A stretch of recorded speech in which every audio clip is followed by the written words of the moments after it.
巴菲特都提出警告了，巴菲特都認為美元很有可能會崩解，所以事實上各國都在做這種避險，尤其是大國。中國大陸是有計劃、有節奏的，一直在穩定的賣掉美國政府的公債。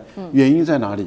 原因就是這是一本賬嘛，這本賬美國事實上政府破產的可能性很高。我們就拿2025年來看，去年對美國來講是好年了，我的收支這麼的多，結果我的開銷更大。今年又有戰爭，那它的開銷更大了。接下来我們要來趕快看到是中國大陸跟日本近期是狂拋售美債哦，尤其呢對於美債的購買，大陸的部分已經創下了18年的新低。同時也在去美元化正在加速當中，怎麼回事呢？另外，今天也會來關心到的是美國內部的問題，尤其是在夏季的消費季要大降溫。現在專家也說，美國正式進入所謂的 K 型經濟會持續的擴大，同時會陷入內需的失速跟債務危機當中嗎？今天就這些議題會一起來做關心。我們要特別來關心到，是因為呢，美國的這個經濟的危機在夏季現在有可能擴大，而且 K 型社會正在逼近。來自於專家的說法，原因是因為呢，川普現在持續的推，也最高金額達到1660億美元的這個關稅退稅，確實是有把這些關稅退給一些企業跟消費者，被視為史上最大的一個刺激政策，金額是最多的。但是呢，現在一直在施行之下，可以看到效果正在逐漸的消退當中。來自於多位經濟學家跟零售高層，他們都示警了。雖然說拿到了這些錢，但是這個刺激效果現在看起來已經明顯的在降溫，消費動能他們特別提到了，在夏季的時候降幅會是最為明顯，而且是立刻放緩的。確實，我們來看到美國第3季的 GDP 有所下降，從這個已經來到了2.1%，是遠低於前一季的2.6%的降溫訊號，現在說逐漸的浮現出來了。而且呢，我們看到的是另外一個來自於路透社報道，有關於美國低收的入戶的這些人口。來自於你看紐約的這個聯準銀行的研究指出，低收的人口跟低教育跟育幼家庭，他們現在出現的問題就是糧食不安全的問題。也就是說，現在在美國的部分呢，我們看到這些富者，他們靠着這些股市啊資產不斷的擴大當中，但是這一些低收的人口，他們卻面臨連食物都沒得吃的現在的這樣的一個困境。所以我們看到美國消費者信心在5月份可以看到已經出現了数字統計是大幅下滑，而且有70%民眾現在是在縮減開支當中的。尤其看到油價的部分受到的影響非常的大。2月底俄烏戰爭爆發前，全美汽油價格約是每加侖2.98美元，5月份已經來到了大部分是落在4.5美元以上。民眾對於未來的就業市場前景也非常的悲觀，大部分的受訪者都表示認為說工作機會是不充足的，認為工作機會充足的比例只有25%，這個數字還是3年以來的最低水準。民眾過得苦哈哈。另外一頭，我们來看到的是政治與現實出現了強烈的反差，尤其是川普政府在這邊白宮哦，即將就是川普的生日了，他在此刻呢規劃他的80歲的生日。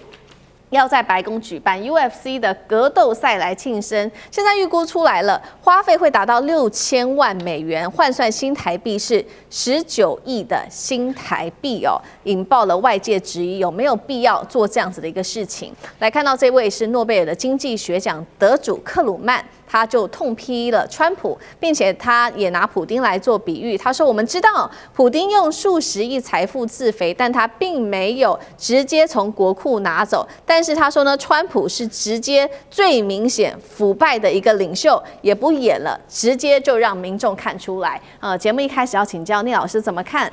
尤其是這個夏季消費會不會失速？因為這些專家是做了一個這樣的一個示警，還有美國 K 型化的社會是否導致明顯的階級跟生活分裂，聶老師怎麼看？好，先講一下，去年7月9日6月14號，這個你知道這個 One Man Show 啊，這個川普他喜歡秀，就開始來一個大遊行，就大家就散步這樣的，他在秀他的這個 muscle， 覺得他們的軍事實力夠強，這川普要表演。那他今年80歲了，大概他又要秀了，很快他的生日要到了。現在我要特別先在引用這個 Krugman 這個人講的話。Krugman 是誰？我不知道你知不知道，請去爬文一下。2008年唯一一個人得獎，很多的諾貝爾經濟學獎是2-3個人得的，他是一個人得。他為什麼會得？是在金融海嘯，他預估到很多事情。當然預估有另外一個很重要這個虛了。我先不講這個，講 Krugman 當時覺得要解救啊金融海嘯，有一個最重要的問題就是刺激內需。刺激內需這是什麼？這就是凱恩斯所講，他是凱恩斯的忠實信徒，因此2008年金融海嘯得諾貝爾獎 Krugman 他有指標作用。他今天講了，他是最明顯腐敗的領袖。為什麼？你完全破壞了經濟學基石，我們學經濟都知道供需平衡。你有商人利益，商業跟經濟不完全 match 哦。經濟是基礎，商業是在base在經濟上所做的行為。我講不好，你就以利益走他自己想要的東西，這違背了經濟學基石，因此他痛罵是最腐敗的領袖，所以他搞亂了很多金融市場的東西，包括你看你這樣移動，你感覺好像要把美國做偉大 ，GDP 越弄越糟，2.6到2.1，好了也就算了，因為所謂的 GDP 的數字也不是多重要，因為它是 business cycle 嘛，我們叫做景氣循環，總會回來，總會下去。我現在重點講，我剛剛講到 K 型，這個 K 型在台灣也發生，這是非常明顯而且很嚴重的哦。K 型什麼意思啊？我們再強調一次，在這個科普 ，K 往上的就是現在 nowadays 最夯的科技 AI 科技，只要走上这條的都大賺財富，股市大增，你有錢了，財富有錢。可是另外一端，我跟你講，美國中西部很多農民啊，他並沒有那麼懂科技，他也不知道去追這個浪潮，他就是這一端，也就是他開始出現了一個很大的問題，財富縮水。那剛好川普就把世界搞亂，通膨上升。那你知道我們所有東西都應該要這個物價平整，所以你如果是實質財富，它更縮水，那這個慘了。我跟你講，這時候農民你知道，他好像感覺他生活有便利一些，因為很多的 AI 的 gadget 出現，對不對？他想 AI 科技的生活便利，可是他們現在慢慢會忍什麼財富縮水的經濟苦楚。我覺得現在我們講川普帶進的就是這樣的一個情況，因此我覺得不久將來了，川普如果還繼續下去，我覺得他也就是剛講的，民眾會越來越不能接受他的做法，即便是原來你要 make America great again， 要保護主義，要保護我們，要讓我們更好的接人，原來這麼喜歡，甚至他的粉絲可能都會跑掉了。因此，我覺得你說期中選舉就要到了，到底會怎麼樣？如果還是這樣的走下去，他機會應該不大了。好，那同樣的問題，李將軍有怎麼看？美國川普去年提出所謂的大而美法案，開始實施退稅，那平均退稅的金額是$3500美金，可是這$3500美金是平均，不是說每個人都有。可是如果說這個收入比較高的前1/3，它的金額大概獲得所有退稅的13%這麼多，是比較多的。那後半段的这種後半段的1/3，它平均退稅只有退稅金額的6%，很明顯嘛，就是說，因為我當初就是因為我的收入比較高，那我收入比較多哈，所以當然我退的錢就會比較多。那我收入比較少，我當然退的金額比較少。所以說，對於生活在這個中下階層的這些民眾來講的話，這些退稅的金額對他來講並不是很高的。那這是第一個哈。所以為什麼會有 K 型化，也就是如此。當然我有錢，我不在乎這個，那我拿這個錢會幹什麼？我退稅錢，我去買股票啊。對不對？我股票以後，那最近這段時間股票大漲，他收入更多哈。那當然窮苦人家來講，他退稅的金額就本來就比較少，那他為了應付生活來講的話，他必須就要支出。我們再看第二個，我們看支出來講的話，美國事實上，今年這一年，尤其從年初到現在，其實從去年，因為它的關稅法案就造成國內的通貨的膨脹，因為大家很清楚嘛，就是所有關稅事實上最後都是回歸到美國自己消費者的身上，那稅率當然會增加，尤其是在今年年初的時候，因為伊朗戰爭的爆發，讓油價的暴漲。我舉一個很具體的數據跟各位講，美國我們總是要吃嘛，食物是最基本的。光食物來講的話，美國食品的這種通膨稅率就已經到達多少？已經到達6.1%哈，已經到達2.9%那麼多。那蔬菜水果是6.1%，為什麼蔬菜水果會特別多，比食品還多呢？因為水果一定是新鮮要送的，對，就我今天採地產了以後，我一定是這個在運送的過程之中，我一定要最快速度送到哈。那有些食物來講，譬如說米啊、麵粉啊這一類來講，它可能還可以這個放一段時間。那新鮮東西一定要立刻就送。那為什麼新鮮東西反而會比較漲比較高？因為牽涉到油的問題，你這個油價就上漲了嘛。尤其是最多這些通膨脹倒不是說是零售商他要去上。漲價，而是因為它運輸的過程，將這食物從產地送到消費者手上，這段運輸的過程之中才有這漲價，那逼得包括食品就漲了2.9%，蔬菜就漲了6.0%。所以說對於消費者來講，當初你發的那些退稅錢，我很快的慢慢就用完了。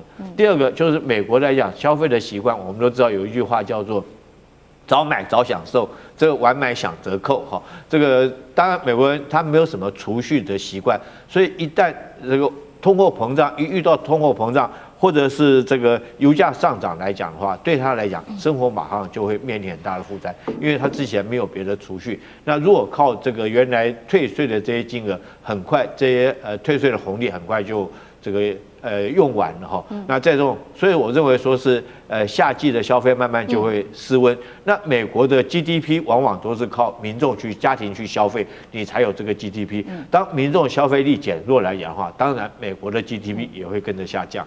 好，我們剛剛看到的是前半段是這個美國自己內部的經濟狀況，還有整體的這個消費狀況，預計在今年夏天會出現比較明顯的一個放緩的趨勢哦。對於經濟的重擊，接下來還要再做持續的觀察。那另外一方面，我們也把這格局再放大，因為呢，其實整體看哦，美國的赤字一直在不斷的放大當中。尤其剛剛我們上一段談到的是說，美國現在正在退稅嘛，退稅一部分又增加了美國的赤字。而現在美國面臨的問題就是它的國債本來就已經很高了，39兆美元，還要加上呢，每一年竟然這個利息高達了1兆美元，財政現在壓力非常非常的大之際呢，美國想要賣它的美債，但是我們看到這些重要的重點國家買美債的重點國家都開始拋售美債。首先看到的是日本，日本減持的美債資金477億美元，再來中國大陸降到了6523億美元，這個數字其實是2008年以來最低了。而其實從去年初開始，大陸持有的美債就已經暴減幅度高達了14%。現在要擔心的事情還有10年期的美債殖利率升破了4.61%，一旦突破了5%，就是一個非常嚴重的警訊了。那光是3月份外資單月持減美債金額超過了1000億美元，難道現在這些國家也不再信任美債了？美國霸權受到影響嗎？賴老師怎麼解讀？當然受影響。巴菲特都提出警告了。巴菲特都認為美元很有可能會崩解啊，所以事實上各國都在做這種避險啊，尤其是大國。你想，中國大陸一個經濟體這麼大，人口數這麼的多啊，而且它的這個海外資產已經超過日本，這個對日本來講衝擊很大。日本的日幣成為避險貨幣都已經地位都動搖了，因為當中國的海外資產超過日本的時候，日本在過去它的日幣可以成為一個避險的這樣的一種地位，它本身就開始往外動搖的情形下，你想日幣一直在貶值，日幣怎麼去挽救它的貶值？當然它必須要介入它的錢從哪裡來？從美國這邊來，那從美國這邊來，當然就開始在拋售美債。可是拋售到美國受不了了，所以您看到，當貝森特要去北京啊，去跟川普會合啊，去進行國事訪問的時候，他先到日本一趟。到日本一趟，他的目的在哪裡？就是告訴日本不要再賣了，你再賣我也受不了了。所以很明顯的就是，事實上對日本來講，他要救日幣，他要賣要在賣美國政府的公債。中國大陸是有計劃、有節奏的，一直在穩定的賣掉美國政府的公債，原因在哪裡？原因就是這是一本賬嘛，這本賬美國事實上政府破產的可能性很高。我们就拿2025年來看，2025年才剛去年嘛，那今年情況看起來更糟。可是去年對美國來講是好年啊，美國在去年的時候，它的稅收啊比過去還多5點多啊，就5點多萬億，5兆多美元。5兆2350億美元，這麼的多。可是你知道去年它的政府的財政赤字是1兆7000多億美元了。也就是說我的收入這麼的多，結果我的開銷更大。對。那這是發生在去年，今年又有戰爭，那它的開銷更大了。可是問題就在於美國政府的稅收每一年，您剛剛講的要支出1兆多美元。那因此美國政府要怎麼減少它的利息的支出？它必須仰賴的是聯準會的降息，可是現在的聯準會已經說降息跟升息是各半了。過去是我們從來沒有聽過升息的聲音，只有聽過降跟什麼時候降，降多少。現在已經告訴你說，我不但可能不降了，而且還可能會升息。原因在哪裡？失業率在增大，通貨膨脹沒有減少。那對於美國的聯準會來講，經濟過熱，要怎麼去剎車？怎麼可能再降息？當然要升息。一旦升息，那美國政府負債的就更大了。也就是說，美國政府的財政的缺口就會更大。那缺口更大來自於哪裡？醫療不能減，社會安全支出不能減，債務的利息不減反增，再加上軍費開始又擴大，你說美國政府有沒有可能到今年或者明年陷入危機？那你如果是大國，你要不要做避險？關稅大戰，其實川普非常的自豪，他認為說可以呢讓美國的國庫飽，結果沒有想到現在呢恐怕爆發的是財政上面的這個超級炸彈。美國的最新統計出來了，在5月份光是前20天，美國要退的這個關稅總額高達了170億美元，而且現在最新統計說5月份的退款總額可能會超過4月份，而且是越來越多的。4月份的退款總額大約是這個超過4月份的221億的美元的一個關稅收入哦，這個是正式的數字已經出來了。接下來還要需要退還的金額，連川普自己都尷尬的承認，總共是達到了1490億美元。如果把利息算上去，接下來要退的金額更是高達了1660億美元。但是眼前政府要面對的狀況本來就已經很難解決了，財政上面有什麼樣子的一些困難呢？我們首先來看到的是，目前今年的財政赤字已經累積了9540億美元了，全年預估還會達到1.83兆美元吶。那麼美債現在更是首度突破了39兆美元大關，非戰爭時期的債務對於 GDP 的比率更是高達了超過100%。退稅恐怕讓赤字問題變得更加的嚴峻了。那麼5月份的這個關稅退款可能超過關稅的收入，代表川普的關稅政策已經出現了反噬了嗎？川普現在也透過各種的方式要重新課稅，現在擔心他這樣子做會不會讓美國的財政變得更加困難，有更多的地雷被種下去？謝大使怎麼看？現在他陷入一個難局了。對，因為他要新的課稅，現在已經在美國的這個法院裡面已經否認了，因為他也要領用另外一條法律來課稅，作為他加稅的基礎啊。那現在也被否定了，所以他找不到法源啊，他怎麼可以宣布新的這個加稅的這個措施？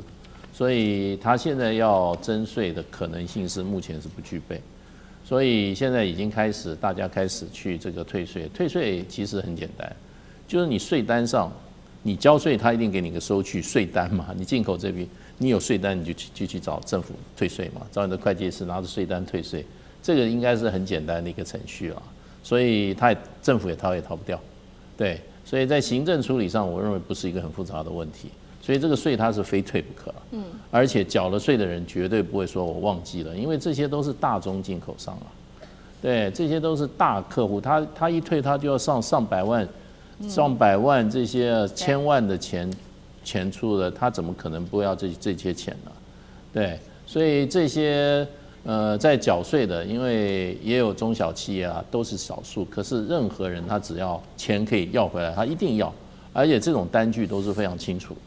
哎，你要進出口的話，這種現在如果說電子單據的話，一找就找出來了，那你就繳了多少稅，清清楚楚把這印出來就叫你政府還。所以我覺得這個退稅的過程中我覺得效率會很高，不會有人忘記。所以呢，你繳的稅，你都要一個退出來。那現在問題就變成就是說，他本來還靠這個關稅的收入還可以彌補一下他現在政府的整個的赤字。那你現在政府關稅收入也沒有了，還要再把過去收入的，你從去年開始就有收的，都要一併的退，那你不是加重今年你整個赤字的那個負擔嗎？所以這個對，起碼在賬面上會很難看了。對，所以再加上川普新一年的預算裡面，光這個他的這個國防經費要1兆5千億。對。他去年也不過才9000億，接近上兆。他現在一加給你加了5000億，哪裡來的錢呢？那你不就舉債嗎？對，收入沒有增加，而且川普更厲害的是，他還減稅，對。他認為他這個東西就變成就是說，我覺得就是說人不務實啊，真的很恐怖啊。他說，我現在減了這些富人的稅，對不對？他們就會多來投資，多來投資就創造商業，創造製造業，製造業跟商業起來以後，那繳的稅就出來了。對，他是打這個算盤。那你覺得真的今天這些富人他省了稅，結了稅？他立刻就會把他錢拿出來投資嗎？他立刻就會把他錢拿去建一個新工廠嗎？可能沒有這樣子直接吧。所以我覺得這種就是政客在騙人的話，他把他自己也騙了，最後他就現在面臨這個危機。今年的赤字到年底，你剛剛講1.83兆美元啦，那不得了。過去是1年加1兆，現在要1年加2兆。那美國這個經濟不但吃不消，然後美國的通膨怎麼辦？對，而且它這個東西已經造成一個很不好的惡例，其實就怎麼樣？你政府把錢收過台，結果造成通膨。你政府這個錢不應該收的，你收了以後你造成通膨，那你現在又要還這個光這個過程浪費的浪費的這些資源就會增加通膨了，所以都是自己搞出來的毛病。所以本來天下本无事，就是庸人自擾之，這是最典型的例子。好。现在關稅戰已經可以看出已經正式的反噬了，那麼現在退稅也造成美國的赤字問題變得更加的嚴重。那當然了，退稅企業當然很開心拿到了這個退還的稅，但是美國消費者說只還給企業。那當初呢，在實施關稅戰的時候多出來的成本是美國消費者我們要自己去承擔，現在這個錢給了企業，但是我們消費者沒有拿到任何1毛錢啊。於是呢，最新美國政府憤而向這些企業提起集體的訴訟，包括有FedEx、Costco、UPS、Amazon， 一共是17家的企業。現在是說這一場退稅風暴是不是讓白宮、讓企業、消費者都是三輸？幹哥怎麼看？所以當時進口商很苦嘛，对不對？可是商人沒有祖國的，怎麼可能我來吸收？當然是轉給你們消費者啊。所以剛才大使說的，天下本無事啊，庸人自擾之啊，這你自己找事。川普自己找事情來幹啊，對不對？因為他當時要美國再次偉大，為了 MAGA， 他什麼事他都幹得出來，所以加重徵收加拿大、墨西哥等等國家，台灣25%到40%，通通都敢收啊，對大陸更嚴峻，對，現在結果完蛋了 ，IEEPA 一出來，大家知道什麼？叫做國際經濟緊急權利法案，直基於1977年的時候，那個時候。就是說，讓政府美國總統可以在緊急的情況下實行像課徵關稅這樣子的法案。可是問題是，這個法案川普一引用，今年2月被最高法院給駁回來，就說不可以，你這樣做是違法的。你不要以為你現在的時空背景跟1977年一樣，完蛋，因為最高法院的裁定，它就是命令，馬上要執行，馬上一執行，到了3月，他說。這些被徵收，就這17家企業都通通上那個 app 去登記了，你知道？因為美國政府沒有辦法，只好允許大家來登記。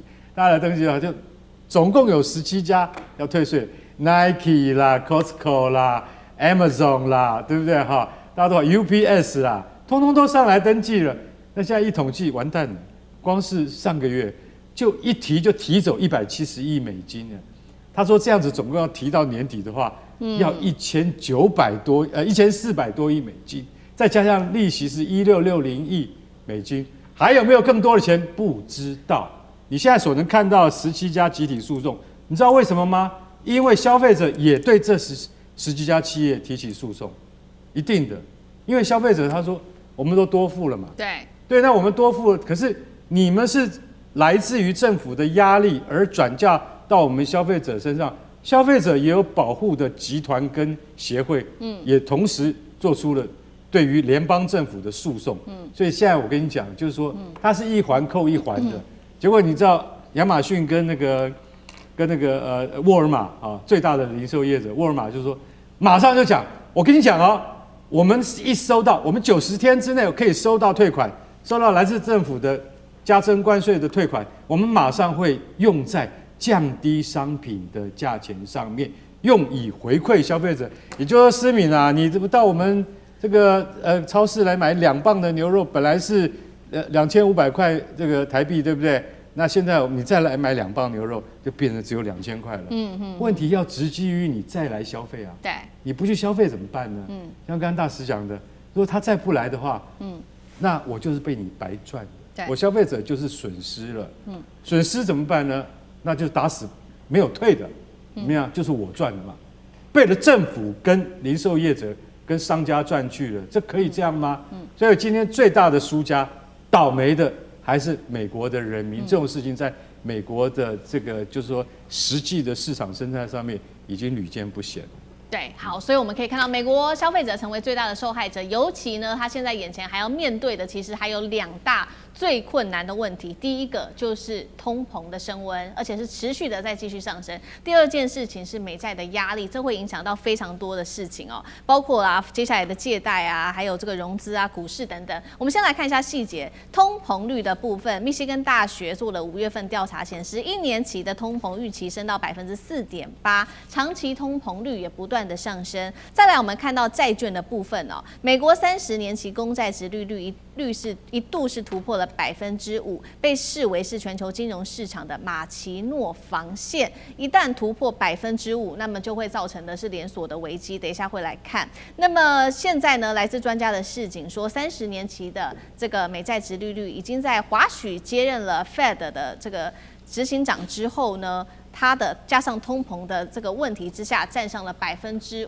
左右。那超過5%會有的連鎖反應，包括美債的價格會下跌，政府利息支出會增加，房貸利率提升，還有企業融資成本增加，股市當然也會下修，還有資金恐怕會撤離等等的風險。聶老師怎麼看？好，我這裡做幾個分析。剛才這個思敏講到一個專家分析，這個專家就是 BOA 啊，美國銀行，他後來在這個金融海嘯之後，他併了這個 Merrill Lynch，現在叫做美銀啊哈。Merrill Lynch 這個證券公司被 BOA 併 ，BOA 是加州成立的一個大的銀行，那很有指標作用。那麼這個它有他們的當然你知道投資策略師都很重要，而且首席的投資這個策略長啊，這個人就在前一陣子呢講到一句話，他就說。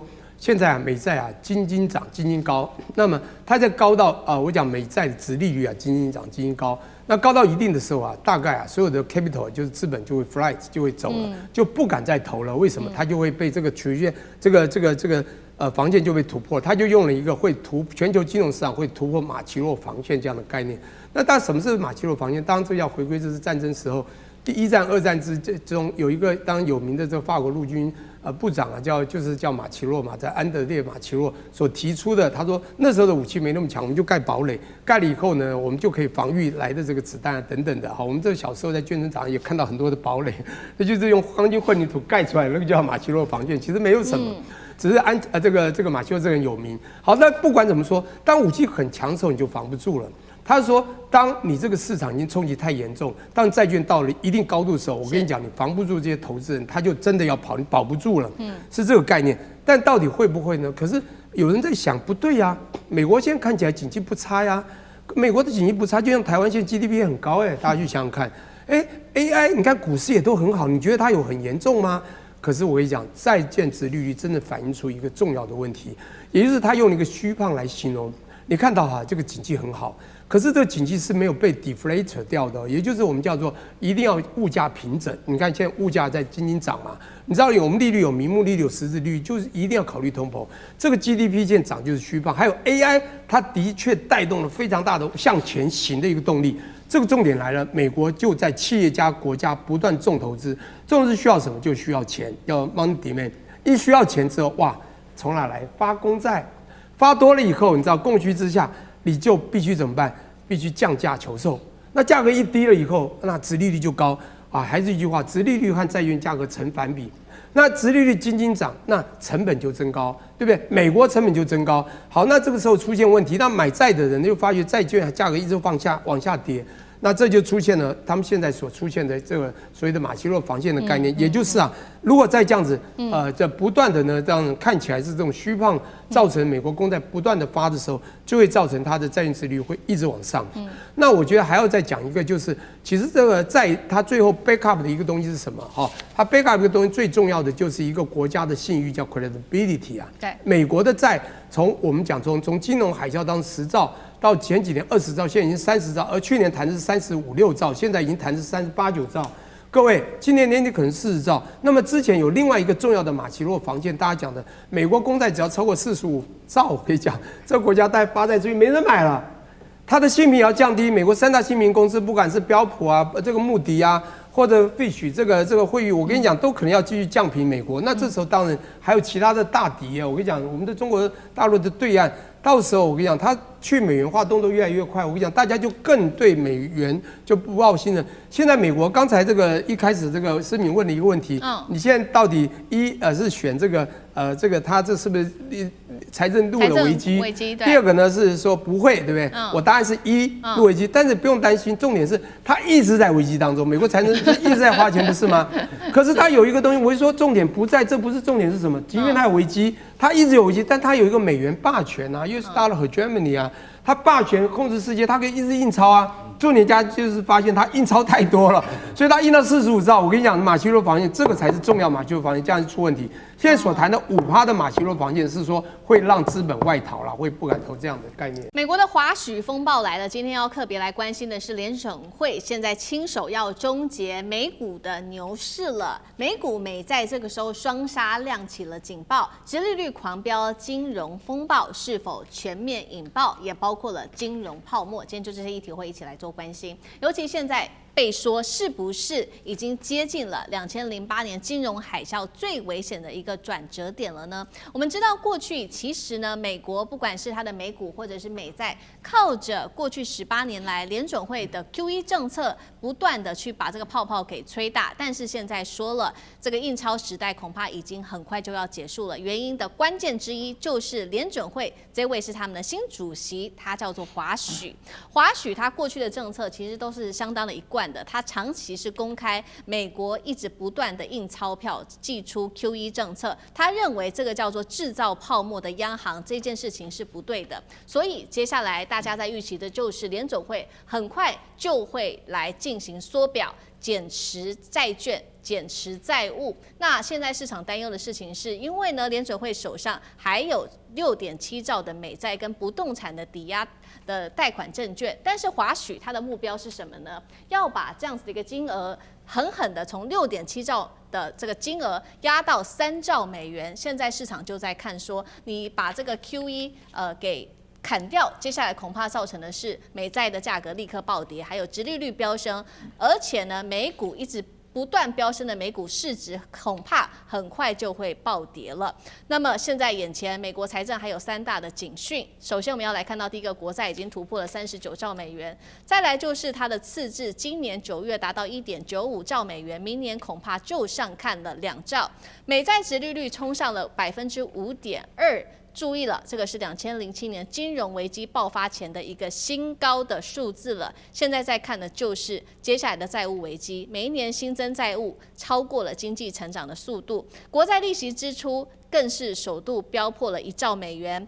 美國的政府不斷的借新債拿來還這些利息，造成了債務的一個陷阱跟它的一個螺旋哦。所以今天節目一開始特別請教委員怎麼看了。其實鮑爾日前才做了一個示警，說美股啊已經炒太高了，已經高過於它的估值了。那麼代表現在新的聯準會主席來了，這些印鈔票的超級牛市很快就要結束了嗎？因為已經太危險了嗎？華許的貨幣政策會不會導致接下來美股崩盤？委員怎麼看？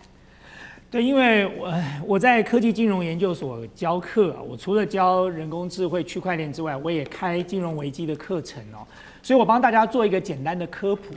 就如果我們把一個經濟體當作是一個臉盆，那麼美元哦，就是在這個臉盆裡頭的水哦。那麼如果這個水不夠多的時候呢，就要想辦法加一點水進去。可如果這個水太多會滿出來的時候，你就要把水抽出來哦。那用什麼東西加水跟抽水嘞？美國的聯準會操作的模式很簡單，就是美債。美債就好像是一個這個泡棉一樣哦，就是當這個水太多的時候，你就把這個泡棉丟下去哦，把這個水吸起來，然後呢擠到別的地方去哦。當水不夠的時候，你就用這個泡棉，又從別的地方吸點水把它擠回來哦。所以現在為什麼大家對於這個 WASH 所做的這個決定會這麼高度的擔憂的原因是什麼？叫做縮表。所謂的縮表就是縮小、縮減這個聯準會的資產負債表。也就是剛才這個思敏在講的，我聯準會發的美債我是6.7兆，我現在要把它縮表，我要把它縮成3兆。那麼3兆代表什麼呢？3兆呢，他就是把手上的美債賣出去，他把美債丟出去。各位知道，當他把美債丟出去的时候，就是回到了我剛才講的泡棉吸水哦。所以美債從市場上吸回多少？吸回3.7兆的美金進來。所以整個市場上的美金開始大量的減少了。那麼在這種情況之下，當然對於這個泡沫有抑制的效果，可是對於現在這個股市過熱的情況之下，恐怕會遭受到很大的壓力跟打擊。這是大家現在最擔心的嘛。所以聯準會要操控美元，只有2種辦法，一種是升息。升息就是逼大家把錢拿回銀行去存，因為你存在銀行比你放在股市投資這個獲利更為穩定。那另外一個就是我剛才講的，用債券哦，用美債當作工具來從這個市場上把美金抽回來哦。那麼我們看到最近的一個警訊是美國銀行的首席投資策略師哦哈內特那個時候提出了一個非常重要的警訊，他說我們要看什麼？要看30年這個30年期的美債啊的殖利率。當30年期的美債殖利率超過5%，在所謂的金融領域就叫做生死線了。對我們來講就叫做馬奇諾防線了。只要一突破5%，1989年日本的這個經濟泡沫走到現在失落的30年，當時就是因為這個長期殖利率到了超過5%了。1999年網絡泡沫的時候也是一樣，超過5%。剛才我們看到的這個大家看到的這個相關的資料上，2007年金融風暴的時候也超過了5%，所以一旦超過5%，那就對市場上等於敲了警鐘了，就告訴大家說危機馬上就要來了，泡沫可能就要破了。那你更不要講說你WASH做這件事情，它當然是在一個兩難的局面了。它不得不做的原因是因為美國現在的通膨的情況還是很嚴重啊。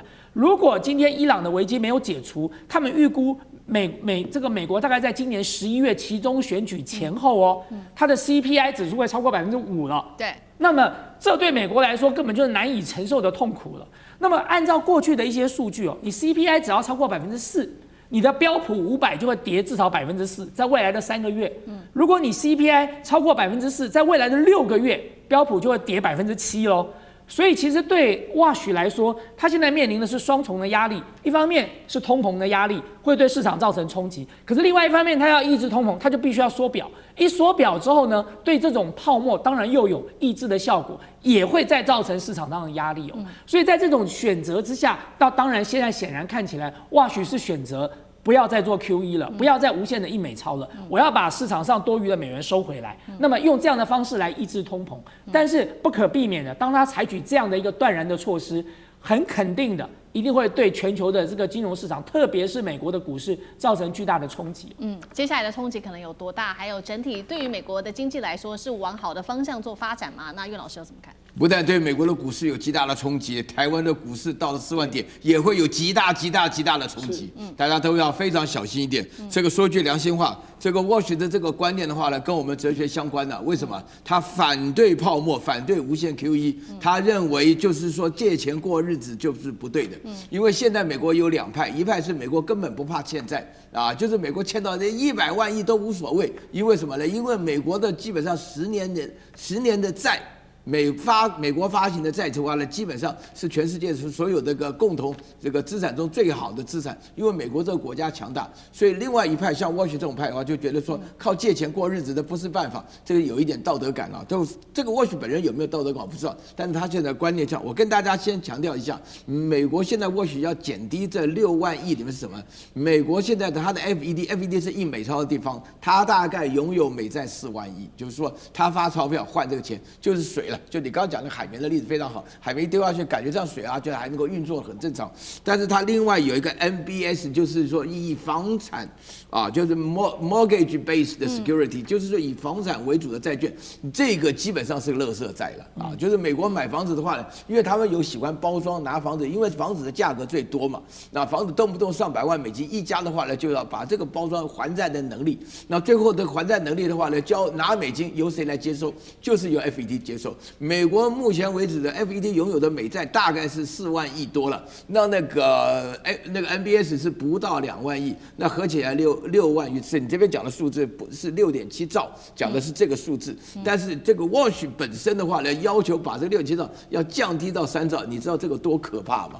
你知道，因為那個 MBA 裡面大部分都是 mortgage-based security， 他們大部分都是還不出來，而且大家都搞得非常混亂。前面有個地點，就是大家2008年金融海嘯裡面，就是大家根本搞不清楚你買的什麼東西。這個講的就是 MBE 了。所以你在這種情況下，美國接受這個 Walsh 的政策，會影響到全世界，包含你跟我的荷包。好，那幹哥呢？幹哥這麼嚴重啊？好，2008年金融海嘯，我就是受害者。你看，但是我是受害者之中受害最輕微的。因為我們後來看了很多好萊塢的影片，才知道說，美國這個金融體系，我們真的是佩服他。他把很壞的東西去包裝之後，他再分銷出來給一般不知情的消費者。他說，其實這樣可以賺更多。那我今天問你，華爾街為什麼沒有人控管？你知道為什麼嗎？沒有人控管它，因為連控管它的人都必須從裡面賺錢，也就是美國的財政部。所以我跟你講，當時我在知道的時候，你知道，就是說我們的銀行系統裡面，就我們有投資的一般的投資人嘛，然後主管就告訴我們說，這個雷曼兄弟要倒了。然後當時我真的是完全聽不懂，很天真。後來他說，你知不知道房利美跟房地美這2家銀行倒了？我說哦，那我知道，為什麼？因為我的丈母娘是美國籍嘛，她也有房子。是用房利美跟房地美的貸款，他說好，雷曼兄弟是房利美跟房地美加起來再乘以2等於雷曼兄弟，他要倒了。我就說那怎麼辦？他說你可以把你所有的錢、所有的投資都抽回去。所以大家就知道說，今天華許他說不能，就我一定要減這個債票，我一定要減成3兆，你怎麼減？